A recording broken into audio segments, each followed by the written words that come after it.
Bienvenidos a Economics Data, tu podcast de finanzas. Aquí hablaremos ligerito y de manera sincera de dinero, donde juntos convertiremos lo difícil en fácil. Y claro, llevaremos nuestras finanzas a otro nivel. A partir de ahora, tus numeritos estarán como si nunca hubieras cometido errores. Por un pasado eleccionador, un presente sano, un futuro prometedor y un bolsillo agradecido. Para eso estamos. Síguenos en Instagram, Facebook, TikTok, LinkedIn y Twitter. @EconomicsData. Hola, bienvenidos a un nuevo episodio más de Economics Data, tu podcast de finanzas. Yo soy Kimberly García y hoy tenemos por aquí un invitado súper especial, un invitado que nos va a ayudar a hablar de un tema que a todos nos incumbe, pero de una forma, como ustedes saben que a nosotros nos gusta hablar, con cucharitas, súper sencillo, súper práctico, súper directo. No sé si le hemos puesto un reto. Por aquí tenemos al señor Magín Díaz. ¿Cómo está? Muy bien. Excelente. Gracias por invitarme. Gracias a usted por aceptar la invitación. A mí, la verdad que cada vez que lo escucho en sus ponencias, conferencias, me identifico mucho con su forma de hablar. Entonces, por eso quise hacerle la invitación para que pueda venir al podcast. De igual forma, ilustrarnos y ayudarnos a entender un poquito más esos términos económicos que yo le voy a decir algo. Lamentablemente no se entienden. Cuando lo colocan en el periódico eso no se entiende. Cuando salen las noticias no se entiende. Cuando vemos un video de un economista hablando de todas estas variables macroeconómicas, nadie lo entiende. O sea, la gente de verdad le da para adelante. Entonces, hoy yo quiero, don Magín, que usted pueda explicarnos un poquito esas variables económicas que a todos nos incumben. ¿Cuáles son esas variables que tenemos que tener en cuenta de la economía y cómo podemos traducirlas? O sea, ¿cómo yo le explico sencillo? Bueno, una pregunta que no es tan fácil, pero la realidad es que la economía afecta a todo el mundo, la economía y la finanza. O sea, algo uno tiene que saber, aunque no sea economista o financista. Te afecta el salario que tú recibes, cómo tú lo gastas. Si tú tienes tarjeta de crédito, por ejemplo, tú tienes que saber qué pasa si tú no pagas. Entonces, bueno, hay muchas variables económicas que tienen un impacto directo, como la inflación, por ejemplo, que en los últimos 2 años en el país hubo inflación, al igual que en el mundo entero, o sea que los precios suben. Eso hay que darle seguimiento, pero no hay que darle seguimiento de entrar a una página a ver cuánto es la inflación. Tú lo sientes en el supermercado, por ejemplo. Sí. Cuando vas o te sube el colegio de tus hijos o las medicinas. Entonces la inflación es una variable que nos afecta a todos. Entonces hay que darle seguimiento a las variables económicas. Por ejemplo, mucha gente está pendiente del dólar, el precio del dólar, el tipo de cambio, las tasas de interés, a qué tasa tú recibes si tú depositas en el banco o si vas a tomar un préstamo para tu empresa o personal o si vas a comprar un vehículo. Entonces, bueno, hay que darle algo de seguimiento y no hay que ser un experto, pero si no, uno se asesora con alguien. Por ejemplo, los bancos te ofrecen esa, digamos, asesoría cuando tú vas a tomar un préstamo, por ejemplo. Entonces, bueno, la realidad es que la economía hay que tomársela en serio porque nos afecta diariamente. Sí. Y la gente se ha ido dando cuenta de esto. Principalmente de inflación. Segundo, tasa de política monetaria, que quiero también que usted le explique aquí. Y tercero, encaje legal. Yo creo que esas son las 3 cosas que la gente más le mueve en términos de economía. Bueno, hay muchas, como el crecimiento económico también. Sí. El tema es que luego del COVID ha habido un periodo de inflación en el mundo entero. O sea, los precios han aumentado mucho y eso incluye a nuestro país. Entonces, la inflación en un momento llegó a 10%. Que 10% no es que sea mucho, pero en los 10 años antes del COVID, la inflación promedio fue menos de 3. Entonces, una inflación de 10, pues se sintió mucho. Claro. Sobre todo que el 3 estaba dentro del rango siempre. Claro. Y mucho tiempo. Entonces, bueno, la gente se olvidó cuando había inflación alta. Entonces, la inflación de 10% era un promedio. Pero la de los alimentos llegó en algún momento a 14, 15%. La de los combustibles llegó a casi 20% en un momento. Entonces, bueno, la inflación nos golpeó. Y por eso es que la gente en este último año y medio, no el economista entrenado, sino la gente común, ha escuchado hablar mucho de la tasa de interés de política monetaria. Porque cuando hay inflación, el Banco Central es la institución responsable en el país de controlar la inflación. ¿Y cómo lo hace? Sacando dinero de la economía, subiendo su tasa de interés. Sube la tasa de interés de política monetaria, esa es su herramienta para afectar todas las tasas de interés del sistema y lograr... todas, dígase, todas. Préstamos, inversiones. Todas. Entonces el Banco Central toma la decisión, aumenta su tasa y eso en un periodo de varios meses se va transmitiendo a tasas de interés más altas. Entonces, de una forma u otra, lo que quiere el Banco Central es retirar dinero de la economía, que la gente consuma menos, para que baje la presión de los precios. Y, de hecho, el Banco Central ha sido muy exitoso, bajando la inflación de casi 10%, ahora está cerca de 4%. Sí. No, la verdad que lo logró y yo diría que en tiempos récord también. Bueno, más rápido que la mayoría de los países, incluyendo Estados Unidos, en que la inflación ha bajado, pero todavía para sus estándares está muy alta.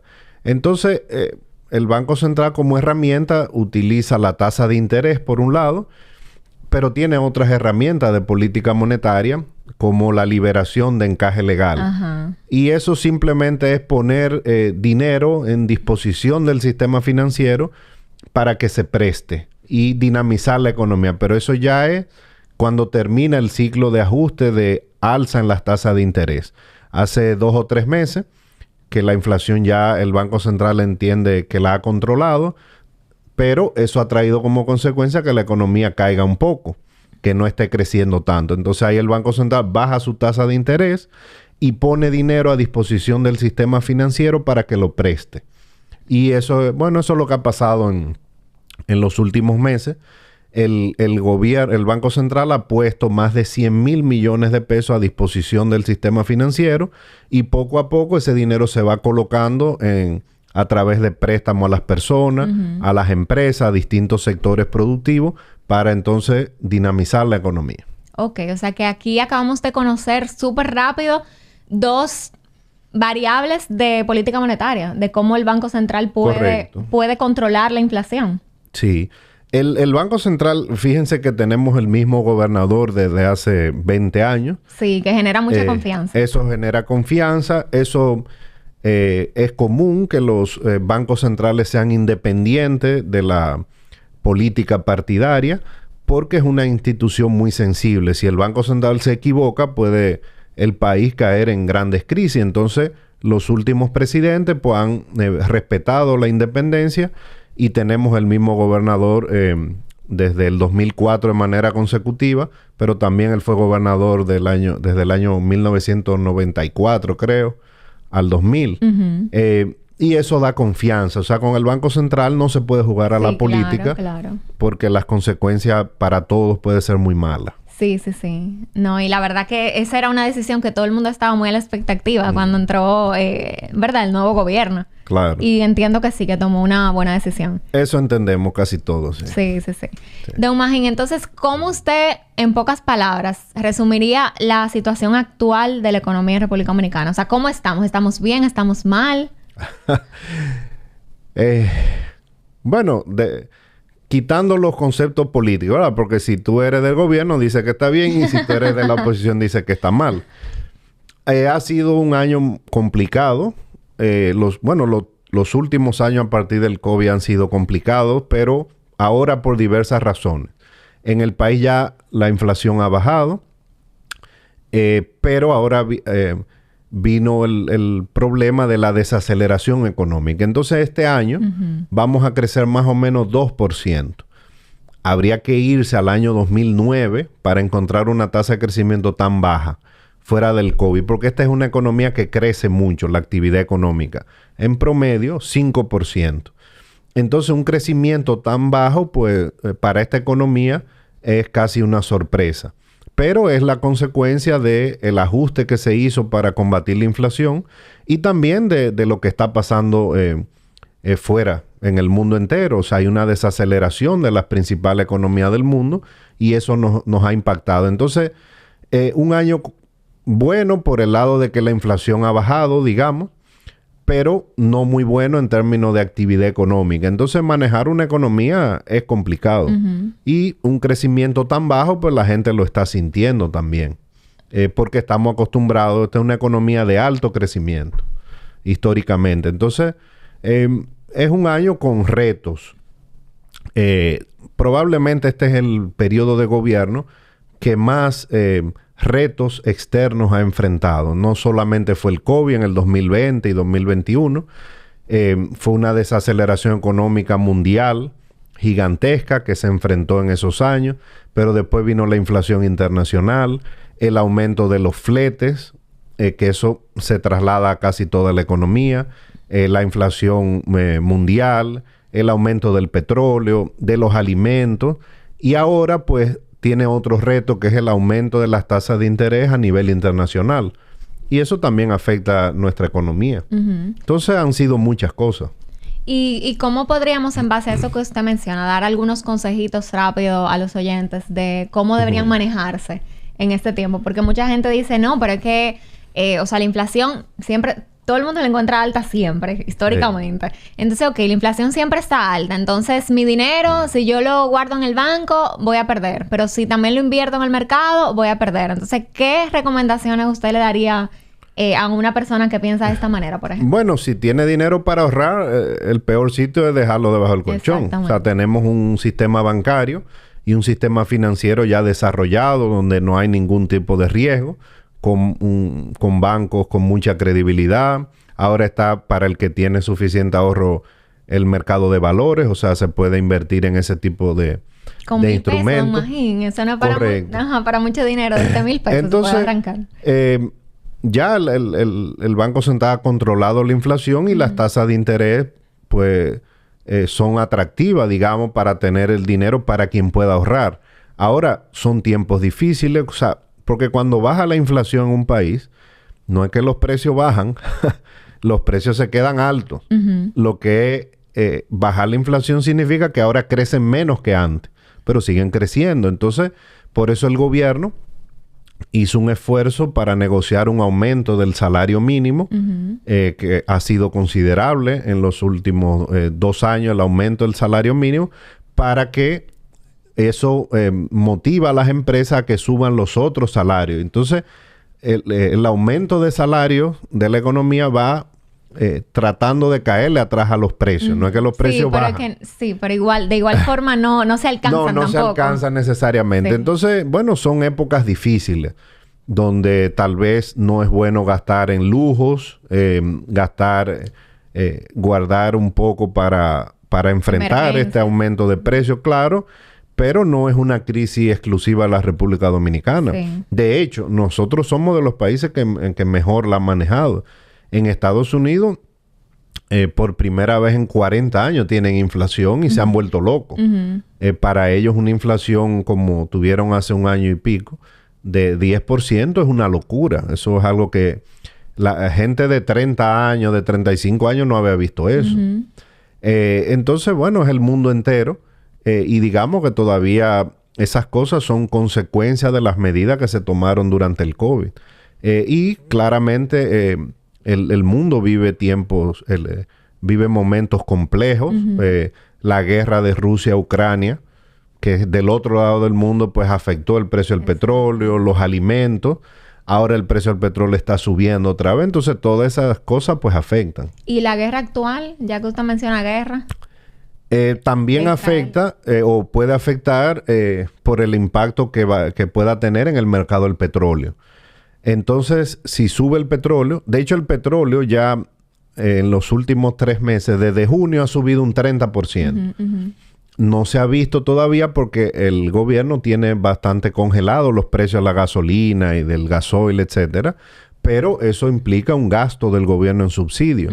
Entonces, si en esta guerra pues entran los países productores de petróleo de la región, de esa región, pues va a aumentar el petróleo tal vez por encima de $100. Entonces, o van a subir los combustibles, o el gobierno va a tener que buscar dinero y significa que se va a tener que endeudar más. Entonces, la guerra, aunque sea del otro lado del mundo, pues nos afecta, claramente. Sí. Y eso del petróleo...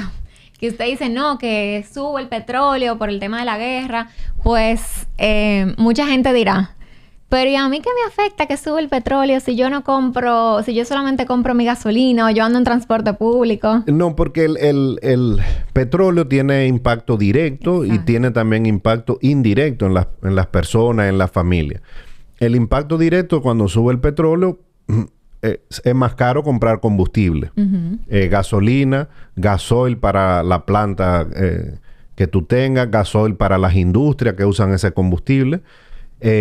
Las plantas eléctricas, el 15% de las plantas eléctricas de generación del país usan derivado del petróleo. Entonces, impacta el sector eléctrico. Entonces, eso implica también más déficit del gobierno. Pero también el petróleo tiene lo que se llama el efecto de segunda ronda. No es solo que te suba el combustible de tu vehículo. Es que si sube el combustible del camión que transporta la comida, entonces te sube la comida. Por ejemplo. Excelente ejemplo. Claro. Entonces, el petróleo, pues, es el que mueve el transporte. Si sube el transporte, no es el tuyo solamente. Sube el transporte de lo que tú consumes. Completo. Correcto. Entonces, tiene impacto, claramente, si sube el petróleo en economías como esta. Excelente. Entonces, yo quiero desmenuzar algunos indicadores económicos que... O sea, primero yo les invito a todos los que nos están escuchando que ustedes como usuarios empoderados de su dinero, ustedes se acostumbren a monitorear la página principal del Banco Central, donde inmediatamente ustedes acceden, van a poder encontrar indicadores rápidos que, bueno, si usted no ha escuchado este podcast, pues pueden parecer en otro idioma, pero como usted nos está escuchando, los va a entender. Entonces, vamos a ir entrando a la página del Banco Central. Inmediatamente uno entra, imagínate que lo tengo aquí, aparecen variables macroeconómicas. Aparece la inflación, que ya acabamos de hablar de eso. Aparece la tasa de política monetaria, que también hablamos de eso. Actualmente está a un 7.50. ¿Está alta todavía? Bueno, todo es relativo. Está más bajita que hace 3 meses. Exactamente. Llegó a estar 9.5 y ahora, bueno, está en 7.5. El problema ahora que tiene el Banco Central es que las tasas de interés en Estados Unidos están altas. Entonces, no puede bajar mucho. Por ejemplo, esa tasa de política monetaria hace un par de años, pues, era menos de 5%. Sí, por ahí. Hasta 3 y pico. Exacto, pero el mundo cambió. Ahora, entonces, para el Banco Central bajar la tasa es más difícil.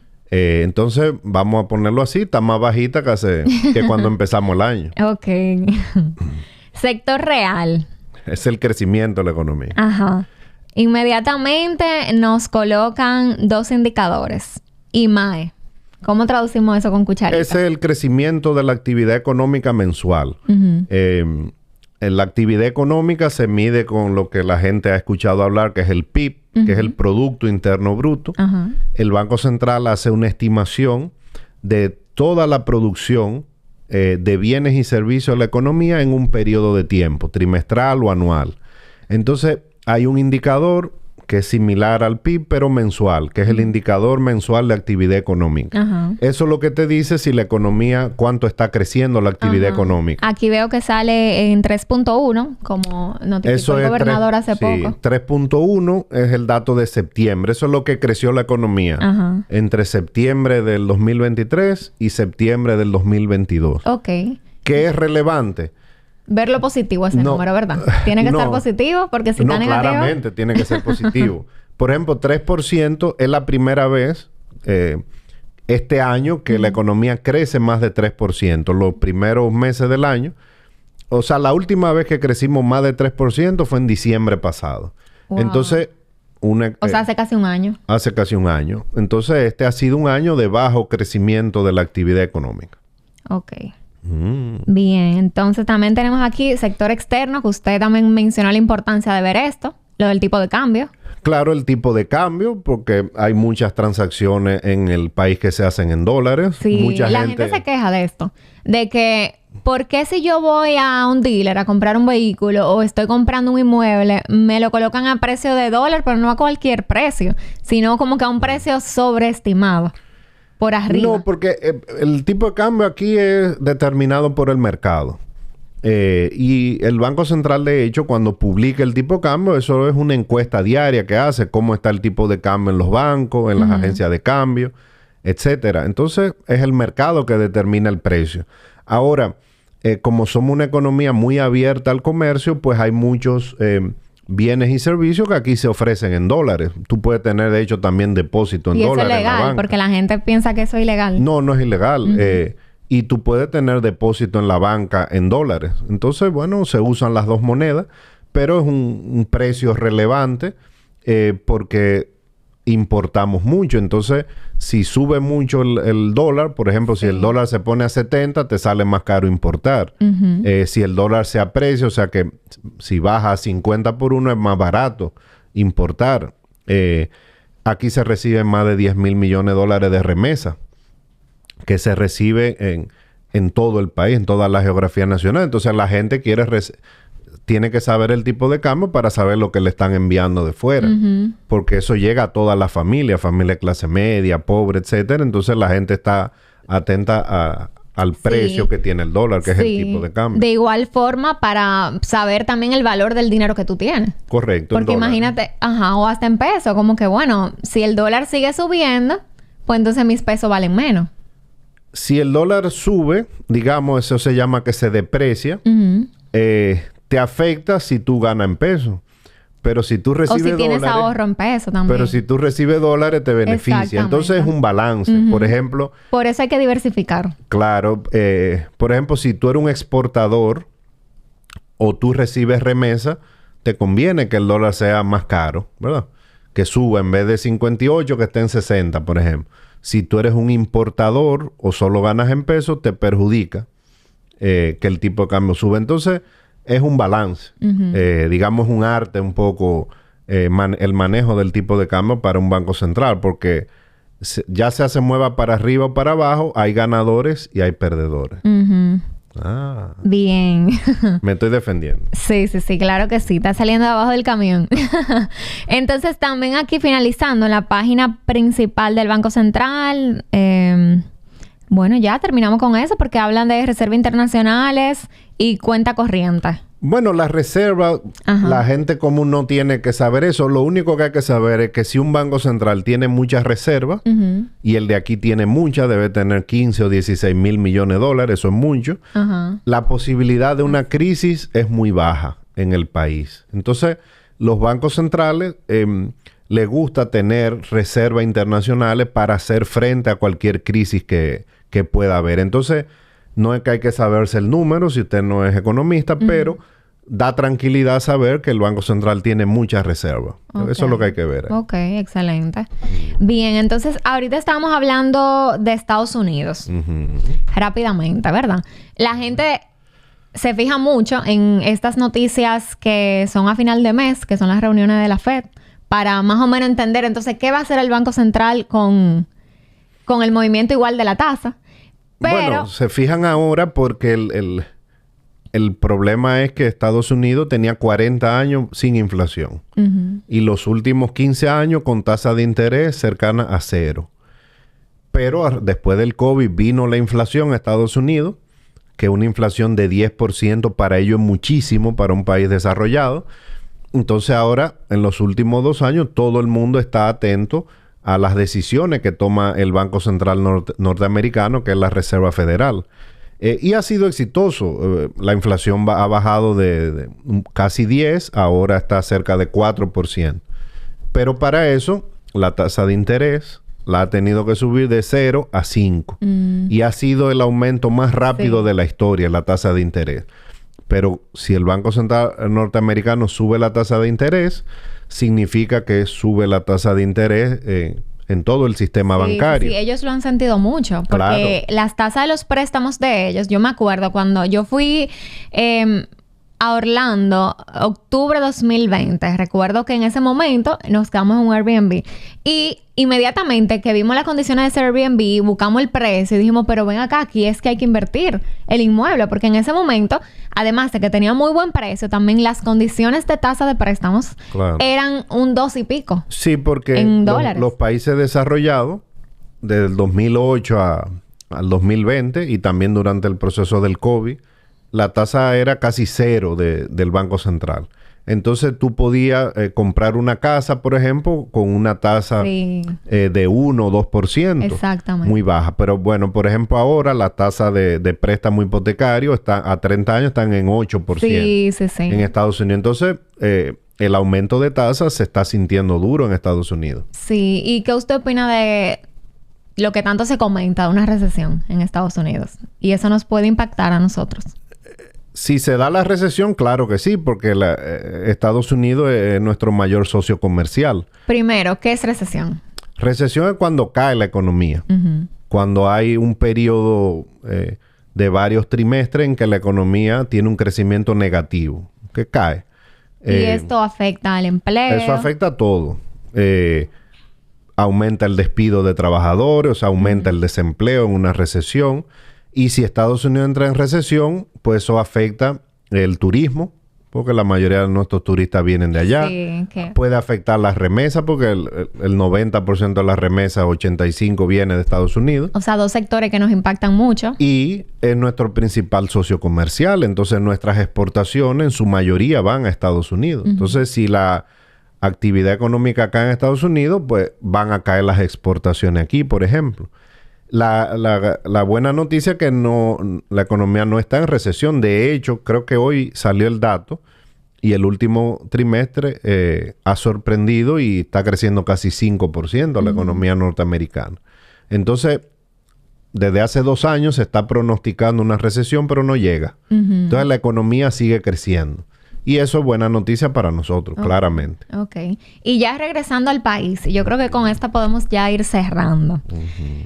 Tenemos ahora mismo tasas en el sector financiero, que esto al público le interesa mucho, que son históricamente altas, porque todavía tenemos tasas en bancos, en puestos de bolsa, en AFI, por encima de un 8 y hasta un 9%. Eso es alto. Pero, ¿hasta cuándo vamos a tener tasas altas? No, ¿Se puede prever? Sí, se puede prever. Pero el tema es que uno siempre se acostumbra a lo bueno rápido. Sí. No, la gente ahora dice, un 9, eso es muy poco. Amigo, el 12 se fue y no... Teníamos años en un 12. Hasta el COVID las tasas eran altas.